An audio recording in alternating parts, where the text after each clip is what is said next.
నమస్తే అండి, నేను రజాక్. శృతి మించుతున్నటువంటి ఖలిస్తానీ ఉగ్రవాదులు ఏకంగా నరేంద్ర మోడీ గారు కెనడా వెళ్తే ఆయన ఫోటోల్ని బ్యానర్లుగా చేయించి వాటికి చెప్పులతో కొడుతున్నటువంటి పరిస్థితి.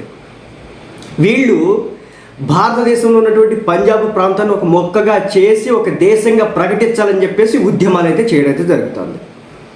నువ్వు ఉద్యమం చేయాలనుకుంటే ఎక్కడ చేయాలా? భారత్లో చేయాలా. కానీ వీళ్ళు వింతగా ఎక్కడ చేస్తారు తెలుసా?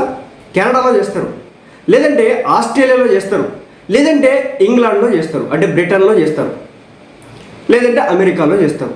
కానీ మన దేశంలో ఉన్నటువంటి భూభాగం ఏదైతే పంజాబ్ అంటున్నారో, సో ఆ ప్రాంతంకి వచ్చి ఖలిస్తాన్కి సంబంధించినటువంటి ఉద్యమాల రూపంలో రోడ్లెక్కే ప్రసక్తి అయితే చేయరు.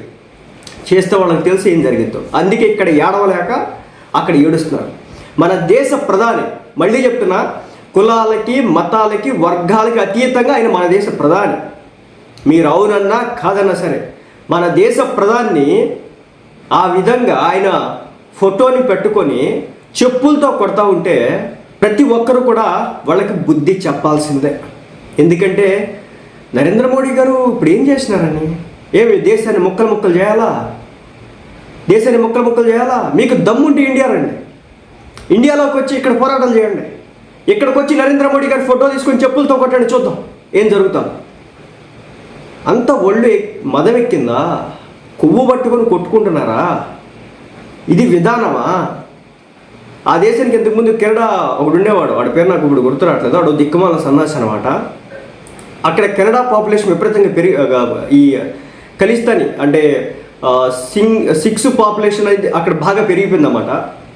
వీళ్ళు ఏకంగా అక్కడ గవర్నమెంట్స్ని శాసించే స్టేజ్కి అయితే వచ్చేసినారు, ఈ ఖలిస్తానీకి సంబంధించినటువంటి వాళ్ళంతా కూడా. దీంతో అక్కడ వీళ్ళు చేసిందే రాజ్యం అన్నట్టుగా సాగుతున్నటువంటి పరిస్థితి.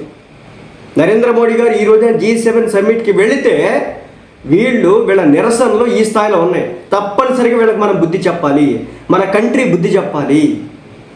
వీళ్ళు ఏమాత్రం కూడా ఉపేక్షించకూడదు. మన దేశ ప్రధాని ఇతర దేశాల దగ్గర ఈ విధంగా చేయడాన్ని మనం క్షమించకూడదు.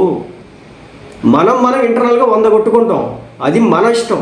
కానీ ఎవడో బయటొచ్చి బయట దేశంలో మన దేశ పరువును తీసే విధంగా చేస్తే చెప్పులతో వాయించాలి వాళ్ళకి.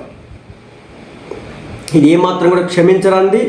ఎవ్వరూ కూడా, ఏ పార్టీ వాళ్ళైనా, అది కాంగ్రెస్ అయినా మరొక పార్టీ అయినా బీజేపీకి వ్యతిరేకంగా ఏ పార్టీ అయినా సరే ఇలాంటివి మనం ఎంకరేజ్ చేయకూడదు.